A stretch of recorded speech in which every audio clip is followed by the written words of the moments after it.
ओम शांति। सभी भाई बहनों को आज विशेष अवसर पर 17 सितंबर 2020 जो आज विश्वकर्मा दिवस भी आज के दिन मनाया जाता है। जो ब्रह्मा जी के पुत्र विश्वकर्मा जी हुए हैं, जो आज की टेक्नोलॉजी के अधिष्ठाता माने जाते हैं, उनकी जयंती आज मनाई जाती है चारों तरफ से धूमधाम से संसार में। उन्होंने कलयुग में जो भी टेक्नोलॉजी और ये देख रहे हैं, उसके आविष्कारक विश्वकर्मा जी को माना जाता है। तो उनके जयंती के अवसर पर और आज सद्गुरुवार भी है, जो वृक्षपति परमात्मा शिव बाबा का ये दिन है और वृक्षपति की कृपा हम आत्माओं पर है, तो हम आत्माएँ भी श्रेष्ठ भाग्यवान बन रही है। तो इसलिए आज विशेष ये मुरली 17 सितंबर 2020 की साकार मुरली है, जिसमें बाबा ने कहा कि तुम संगम युग पर पुरुषोत्तम संगम युग पर उत्तम से उत्तम पुरुष बनने के लिए तुमको बनाने के लिए बाबा आया है। और सबसे उत्तम से उत्तम पुरुष है श्री राधे श्री कृष्ण और श्री लक्ष्मी नारायण। तो ऐसे उत्तम पुरुष बनाने के लिए परमात्मा आज विशेष इस कलयुगी दुनिया में आया है और आज बाबा इस बात पर विशेष जोर दे रहा है। फिर बाबा ने की मुरली का आज प्रश्न था कि तुम बच्चे बाप के साथ साथ कौन सा एक गुप्त कार्य कर रहे हो।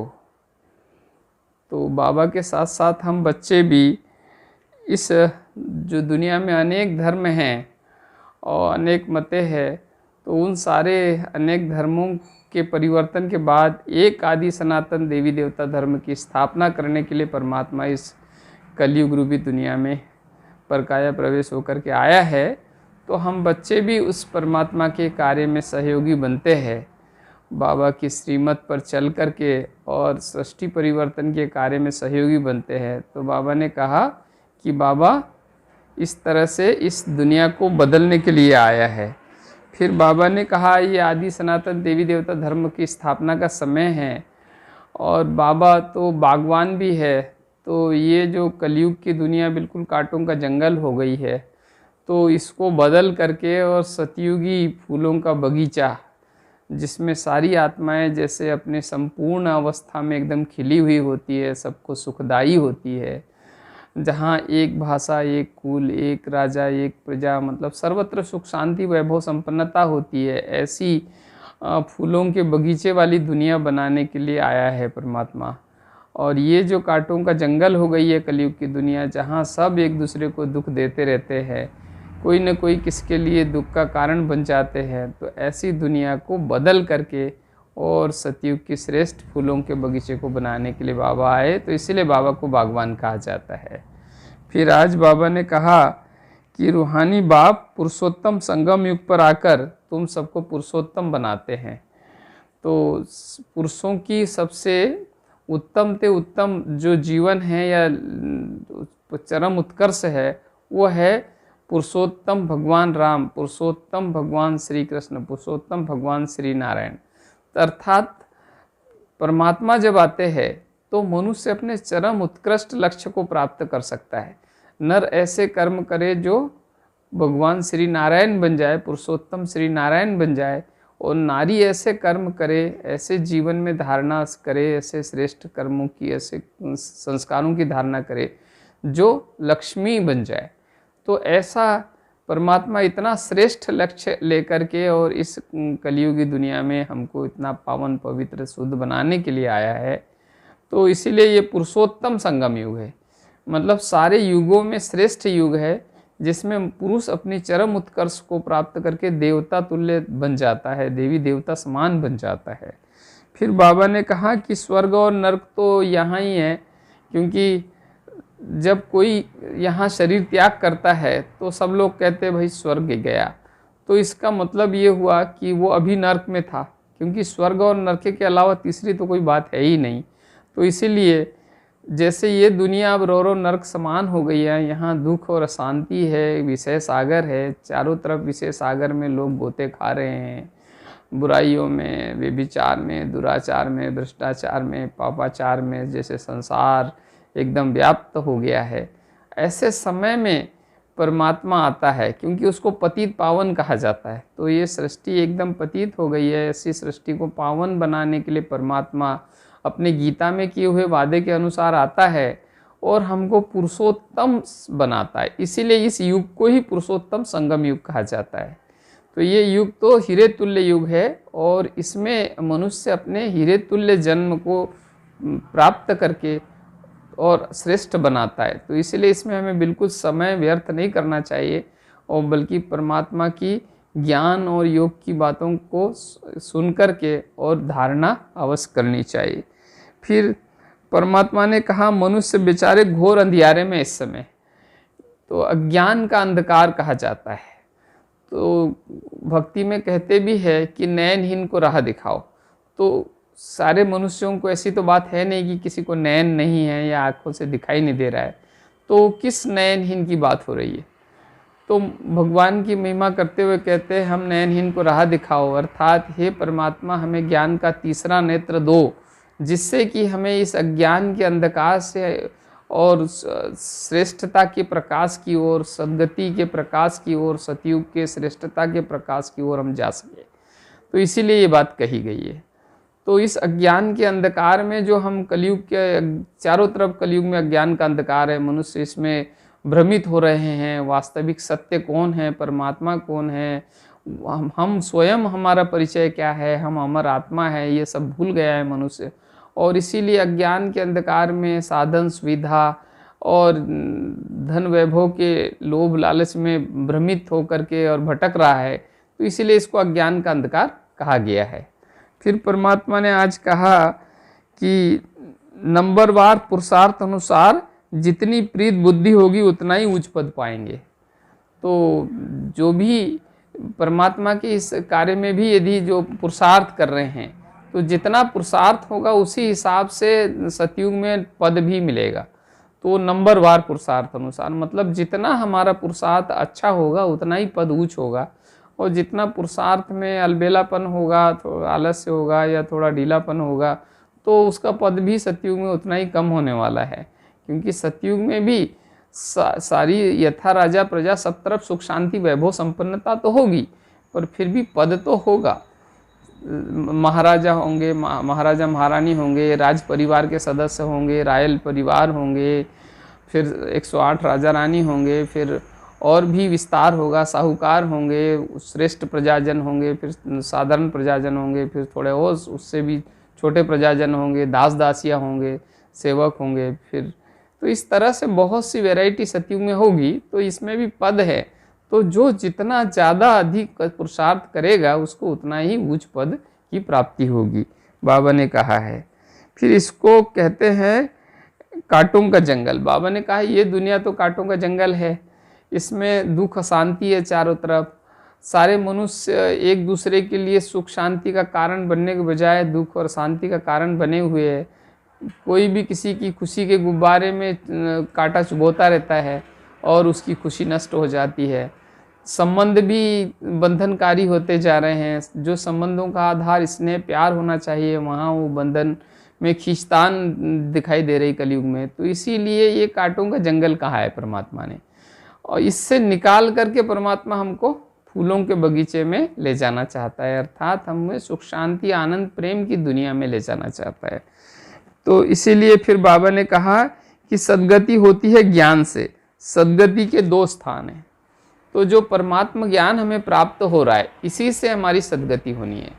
सद्गति और दुर्गति मूल बात क्या है कि वास्तव में जब आत्मा को उसके अनुभूति, आत्मा अनुभूति हो जाती है, हमको बेहद का वैराग्य जागृत हो जाता है, संसार से मोह नष्ट हो जाता है, तभी हमारी सद्गति हो पाती है। अभी संसार में मनुष्य अपने व्यक्ति वस्तु वैभव संबंध नाते रिश्तों में, पदार्थों पद पोजीशन के इसमें मोह में या उसके अहंकार में फंसा हुआ है। तो इससे हमारी सद्गति नहीं हो पाती है। तो सद्गति केवल परमात्मा, सद्गुरु परमात्मा जब आते हैं तभी हमारी सद्गति संभव हो पाती है, क्योंकि वो हमें आत्मा की अमरता का सत्य ज्ञान देते हैं। और फिर हमें पता चलता है कि हम यहाँ, यदि हमें यहाँ बेस्ट बनना है तो हमें गेस्ट समझना है अपने आप को, कि मैं गेस्ट हूँ, मैं मेहमान हूँ इस दुनिया में। मुझे इस संसार को एक दिन छोड़कर जाना है, तो ये वैराग्य वृत्ति ही हमको श्रेष्ठ बनाती है। ये संसार के झूठे मोह से, जिस झूठे राग से हमको छुड़ाती है। तो ये परमात्मा ने आज कहा। और मुक्ति सद्गति के दो ही स्थान है, मुक्ति धाम और जीवन मुक्ति धाम। तो हमको जीवन मुक्ति धाम अर्थात सतयुग की श्रेष्ठ दुनिया में जाना है, तो इसीलिए हमको ऐसा उच्च पुरुषार्थ करना चाहिए। अमरनाथ परमात्मा आते हैं तो पार्वती को अमरनाथ की सच्ची कहानी सुनाते हैं फिर, कि किस तरह से आत्मा रूपी पार्वती श्रेष्ठ ज्ञान के द्वारा, इस सत्यनारायण की सच्ची कथा के द्वारा, आत्मा के 84 जन्मों की कहानी के द्वारा किस तरह से आत्मा श्रेष्ठ बनती है, फिर कैसे युगांतर में, समयांतराल में आत्मा धीरे धीरे करके अपनी सत्यता, अपनी श्रेष्ठता, अपनी दिव्यता को गवाते जाती है और फिर साधारण हो जाती है। किस तरह से सतयुग त्रेता में पूज्य देवी देवता होती है और फिर किस तरह से द्वापर में वो साधारण होती है, भक्त बनती है, और फिर कलयुग अंत तक वो साधारण होते होते इतनी गिरावट में आ जाती है कि वो एकदम पतित हो जाती है। वो फिर संगम युग पर, कलयुग के अंत में और सतयुग के आदि में थोड़ा सा समय होता है, उसको पुरुषोत्तम संगम युग कहा जाता है। उसमें परमात्मा आता है, वो फिर आत्मा को फिर पतित से पावन बनाने का श्रेष्ठ मार्ग दर्शन करता है। तो इस तरह से बाबा ने आज बताया है। फिर बाबा ने कहा झूठी माया झूठी काया झूठा सब संसार। तो ये जो धन वैभव है, जिस पर मनुष्य बहुत एक तरह से अभिमानी हो गया है, जो व्यक्ति वास्तव वैभव या नाते रिश्ते हैं, पद पोजीशन है, इसमें हम बहुत अहंकारी हो गए हैं। पर बाबा ने कहा ये सब झूठी चीज़ें हैं। मूल रूप में तो जो कुछ हम इन चर्म चक्षुओं से या इन आँखों से देख रहे हैं, वास्तव में ये सब विनाशी है। अविनाशी है अमर आत्मा परमात्मा और ये सृष्टि चक्र, ये जो दिखाई नहीं देते पर ये अविनाशी है, निरंतर है, सदा रहने वाले हैं। तो वास्तव में इनका हमको स्मृति होनी चाहिए। तो जितना जितना हम झूठी माया झूठी काया, ये शरीर भी झूठा है क्योंकि ये शरीर का त्याग होना ही है कभी न कभी। तो इसीलिए ये कलयुग तो मृत्यु लोक कहलाता है और इस समय तो अकाले मृत्यु का समय है। तो ये भी कहना बहुत कठिन होता है कि कब किसको अचानक इस शरीर को त्याग करना पड़ जाए। तो इसीलिए इस पर ज़्यादा, इस मिट्टी के शरीर में ज़्यादा हमें लगाव नहीं रखने की ज़रूरत है, पर इस झूठी काया के बजाय सत्य स्वरूप आत्मा में हमको अपना बुद्धियोग लगाने की ज़रूरत है। और जो संसार के लिए भी कहा है कि ये संसार झूठा क्यों है, क्योंकि संसार में अभी जो देख रहे, जैसे परमात्मा ने कांटों का जंगल की इसको उपमा दी, फिर कि इसमें सब विषय सागर में गोते खा रहे हैं। तो इस तरह से ये झूठा संसार है, इसमें जो कुछ आँखों से देख रहे हैं वो नासवान है असली में। तो इसीलिए इसको झूठा कहा गया है। जो निरंतर रहे, जो सदा सनातन रहे, उसको ही सत्य कहा गया है। तो वास्तव में संसार में ऐसी चीज, आत्मा परमात्मा और सृष्टि चक्र के अलावा ऐसा कुछ नहीं है जो निरंतर हो। तो इसीलिए इसको झूठा संसार कहा गया है। ऐसा संसार जो दुखदाई हो जाए, ऐसा संसार जो किसी भी तरह से मनुष्यों के लिए बहुत ज़्यादातर मनुष्यों के लिए दुखदाई बन जाए, तो फिर उसको झूठा संसार कहा गया है। तो इसीलिए बात बाबा ने आज कही है। फिर आज बाबा ने कहा है कि हमको अपना रूहानी बर्थडे याद होना चाहिए, मतलब आत्मिक हमारा जन्मदिन, कि किस दिवस पर हमको ये परमात्मा ज्ञान मिला था और हमारा नया श्रेष्ठ ब्राह्मण जन्म या ये दैवी जन्म हुआ था। वो बर्थडे हमको सेलिब्रेट करना चाहिए, उसको मनाना चाहिए। और जो हमारा आसुरी बर्थडे है उसको भूल जाना चाहिए, कि क्योंकि वो तो हमारा साधारण शरीर को प्राप्त करने का जन्म दिवस है। पर ये तो आत्मा को पावन बनने का या आत्मिक अनुभूति का या परमात्मा ज्ञान को प्राप्त होने का दिन है, जो हमारी उन्नति पर, हमको देवता बनाने के रास्ते पर ले जाने वाला है। इसलिए ये दिव्य जन्म का हमारा जन्मदिन है, तो इसको मनाना चाहिए। तो आज बाबा ने इस बार पर भी इस जोर दिया है। फिर अब बाबा ने कहा अंतमति सो गति होगी, नहीं तो अंत काल में फिर जैसे स्त्री सिमरे। तो अंतमति सो गति तभी होगी जब हमारा बुद्धि योग संसार की झूठी चीज़ों से, व्यक्ति वस्तु वैभव से निकल चुका होगा, बहुत समय का हमारा अभ्यास होगा परमात्मा को याद करने का। तो इसी को योग भी कहा गया है, जिसको सहज योग राजयोग कहा जाता है, जो परमात्मा ने सिखाया है। तो जितना हम परमात्मा में अपना बुद्धि योग लगाते हैं, जितना परमात्मा की याद में रहते हैं, तो हमारा संसार के ये सारी जो चीज़ें, नाशवान चीज़ें, उनसे हमारा बुद्धि योग, हमारा मोह हट जाता है और हमारी सद्गति हो जाती है। तो इसीलिए ये बात कही गई है। फिर बाबा ने कहा कि अंत समय में यदि किसी व्यक्ति में, वस्तु में, वैभव में या स्त्री में बुद्धि रह जाएगी, या पुत्र पुत्री या संतान में बुद्धि रह जाएगी, तो अंत समय में फिर वही चीज़ें याद आएगी और फिर उसमें हमारा बुद्धि योग अटक जाएगा। तो आत्मा की जो सद्गति होते होते फिर दुर्गति हो जाएगी। तो इसीलिए हमें बहुत समय से अभ्यास करना है कि मैं अमर आत्मा हूँ, मेरा पिता परमात्मा है, मुझे अब अपने घर परमधाम ब्रह्मलोक जाना है। तो मुझे धीरे धीरे यहाँ से अपने आप को उपराम बनाना है। यहाँ मैं मेहमान हूँ। जैसे कोई मेहमान आता है ना, तो उसको ज़्यादा आपके घर से, आपके परिवार से, आपके चीज़ों से मोह नहीं होता, क्योंकि उसको हमेशा लगा रहता है मुझे अपने स्थान पर जाना है, मुझे वापस जाना है। तो ऐसे हमें भी होनी चाहिए कि मुझे अपने आत्मा स्वरूप में परमधाम ब्रह्मलोक जाना है, अभी ये दुनिया में मैं मेहमान हूँ। तो ऐसे समझना चाहिए। तो फिर परमात्मा ने कहा, किसकी दबी रही धूल में किसकी राजा खाए, किसकी आग जलाए। तो जो हमारे पास जो भी धन वैभव या जो भी साधन सुविधा है, तो उसको वास्तव में संसार के कल्याण में, ईश्वरीय कार्य में लगाना चाहिए, जिससे कि वो सफल हो जाए, जो जन्म जन्मांतर तक हमको सफल होकर प्राप्त हो। क्योंकि परमात्मा ने कहा है कि जो इस समय एक का पदम गुना परमात्मा भाग्य देने वाला है। तो जब हम ईश्वर के कार्य में यदि मुट्ठी भर चावल सफल किए थे जैसे सुदामा ने, तो बाद में उसको महल प्राप्त हो गया। तो ऐसे ही यदि हम भी जो भी अपना तन मन धन थोड़ा ईश्वरीय कार्य में सफल करेंगे, तो उससे ही ये दैवी दुनिया का निर्माण हो रहा है। बाबा ने आज आगे ये भी कहा कि तुम्हारे जो पैसे हैं उनसे ही ये सतयुग की दुनिया का स्थापना हो रही है। क्योंकि परमात्मा जब आते हैं ना, तो हमने बहुत जन्मों से भक्ति में ये परमात्मा से कहा है कि आप आइए, तो हम तो आपके ऊपर संपूर्ण निछावर हो जाएंगे, बलिहार जाएंगे, एकदम आपके ऊपर समर्पित हो जाएंगे। तो अब परमात्मा आया है, तो अब हमारा कर्तव्य है कि हम जो भी परमात्मा के कार्य में सफल कर सकते हैं तो हमें करना चाहिए, ताकि हमारा श्रेष्ठ भाग्य बन सके। फिर बाबा ने कहा, देवता बनेंगे तो पढ़ाई से, देवता बनना है तो पढ़ाई से बनेंगे। परमात्मा टीचर भी है हमारा। परमात्मा से हमारे 3 मुख्य रिश्ते हैं, बाप, टीचर और सदगुरु। तो परमात्मा हमको टीचर या शिक्षक बना करके ये सत्य ज्ञान की पढ़ाई पढ़ाते हैं। तो इस पढ़ाई से ही हम पावन बनकर देवता बनते हैं। तो परमात्मा ने कहा, इसमें कोई आशीर्वाद या कृपा की बात नहीं है कि यदि कोई कहे कि मेरे ऊपर परमात्मा आशीर्वाद कर दो, या मेरे ऊपर विघ्न या माया आए नहीं, आप ऐसी कृपा कर दो। तो भगवान कहता है कि वो तो तुम्हारे पूर्व जन्म के कर्मों के कारण, या अभी जो तुम कर्म कर रहे हो उसके अनुसार विघ्न या बाधाएं या माया तो आना ही है।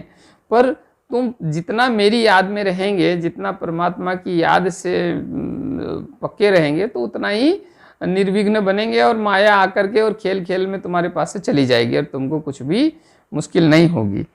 तो बाबा ने आज कहा, फिर बाबा ने कहा कि पद्मा पदम पति बनेंगे और तुम बहुत सुखी, साहूकार और अमर बन जाएंगे। तो सुखी, साहूकार, अमर, आत्मिक ज्ञान यदि हो जाए तो हमको सुख, शांति और अमरता की अनुभूति हो जाती है, और फिर हमें संसार में कुछ पाने के लिए और ज़्यादा इच्छा जागृत नहीं रहती है। तो इसीलिए इच्छा मात्रम अविद्या की जो स्थिति है वो प्राप्त हो जाती है। फिर पहले पहले शिव बाबा की अव्यभिचारी भक्ति होती थी, फिर देवताओं की मूर्तियाँ बनती है। बाबा ने आज ये कहा कि जब ये सतयुग के बाद, सतयुग त्रेता 2 युगों के बाद पूज्य देवी देवता जब साधारण होकर जाते हैं, तो द्वापर युग से फिर केवल एक शिव की अव्यभिचारी भक्ति होती है, और फिर धीरे धीरे करके मनुष्य परमात्मा को भी बुद्धि से थोड़ा भूलता है, तो फिर अनेक देवी देवताओं की मूर्तियाँ या चित्र बनाकर फिर उनकी पूजा करना शुरू करता है। तो इस तरह से द्वापर युग से भक्ति प्रारंभ होती है, क्योंकि सतयुग त्रेता में 2 युगों तक आदि सनातन देवी देवता धर्म था और सभी पूज्य देवी देवता थे। सबके जीवन में, धारणा में धर्म था, कोई अलग से धर्म करने की बात नहीं थी। फिर बाबा ने कितनी गुह्य गुह्य बातें आज समझाई है, कितनी खुशी हमको भगवान पढ़ाते हैं तो मिलती है। भगवान भगवती बनाने आए तो कितना खुश होना चाहिए, कितना शुक्रिया करना चाहिए परमात्मा का। याद में, स्वमान में रहना चाहिए, तो फिर हमें स्वप्न भी बहुत अच्छे अच्छे आएंगे और हमारी निद्रा भी योग निद्रा हो जाएगी। तो फिर हमारे जैसे जो थकावट है या जो भी शरीर की भी जो व्याधि विकृति है वो सहज ही दूर हो जाएगी, क्योंकि योग से हमारी अवस्था एकदम शुद्ध हो जाएगी और शरीर को भी शक्ति मिलेगी। फिर आज का सार था कि रूहानी बर्थडे मनाना है, रूहानी कनेक्शन रखना है, ब्लड कनेक्शन रखने की बात नहीं है, क्योंकि ब्लड कनेक्शन में तो फिर मौत जागृत हो जाता है, फिर संबंधी रिश्ते नाते के लिए हम फिर नीति अनीति सदाचार दुर्व्यवहार सब भूल जाते हैं और फिर हम वही करते हैं जो हमारे लिए ठीक लगता है, उनके मोह में फंस के। तो इसलिए बाबा ने कहा रूहानी कनेक्शन में रहना चाहिए, ये भी आत्मा मैं भी आत्मा, इस तरह की। फिर वरदान था स्मृति का स्विच ऑन कर सेकंड में अशरीरी स्थिति का अनुभव करने वाले प्रीत बुद्धि भव। तो स्मृति का जो स्विच है उसको यदि ऑन करते हैं, जैसे कोई बटन दबाते हैं, स्विच ऑन करते हैं, तो एक सेकंड में अंधकार समाप्त हो जाता है और प्रकाश हो जाता है। उसी तरह से हम यदि ये स्मृति का स्विच ऑन करते हैं ना, तो देह और देह की दुनिया स्वयं हमारे से हट जाती है और हम अपने आत्मिक स्मृति में स्थित हो जाते हैं। तो इसीलिए हमें हमेशा ये स्विच ऑन करना चाहिए। और बाबा ने कहा कि प्रीत बुद्धि भी वही आत्माएं बनती है। फिर बाबा ने कहा शब्द ही पुरानी दुनिया को भुलाने का, बाबा शब्द ही पुरानी दुनिया को भुलाने का आत्मिक बम है। तो ये बम तो हमको फोड़ना चाहिए, जिससे कि मतलब सबको ये ऐसा बम है जिससे आत्मिक स्थिति में स्थित हो जाते हैं। फिर बाबा ने आज स्लोगन में कहा देह भान की मिट्टी के बोझ से परे रहो तो डबल लाइट फरिश्ता बन जाएंगे। तो देह भान की मिट्टी के बोझ, जो ये देह भान की मिट्टी है ना, इसका बोझ बहुत है हमारे शरीर के ऊपर, हमारे आत्मा के ऊपर। तो जितना ये बोझ होगा ना उतना फिर हम भारी हो जाएंगे। और जितना भारी चीज़ तो उड़ती नहीं है ना, तो जैसे हवाई जहाज भी होता है तो वो हल्का होता है इसलिए उड़ता है ना, तो इसीलिए हमको हल्के होना पड़ेगा, डबल लाइट होना पड़ेगा। तो जितने भी बोझ हमने सिर पे ले रखे हैं, जिम्मेदारियों के बोझ, ये मेरे बिना ये काम नहीं हो सकता, मैं ही गुणवान हूँ, धनवान हूँ, मैं ही समझदार हूँ, ये सारे बोझ भगवान को देना है। और मैं ही करता हूँ, मैं ये जो हमने बोझ लेकर रखा है हमारे ऊपर ज़्यादा, इसको भगवान को दे देना है और अपने आप को बिल्कुल बेगमपुर के बादशाह, बेगम मतलब इसको कोई गम नहीं है, दुख नहीं है, कोई फिक्र नहीं है, बेफिक्र बादशाह बनकर रहना है। तो बाबा ने आज ये कहा विशेष। तो आज फिर विशेष दिन पर विश्वकर्मा दिवस की सबको बधाई। और आज सद्गुरुवार जो परमात्मा का भोग का दिन है, तो परमात्मा को सभी भोग स्वीकार करके और बहुत ही प्रेम और स्नेह से भोग को स्वीकार करेंगे। तो आज विशेष दिन पर विशेष आपको बहुत बहुत स्नेह। ओम शांति।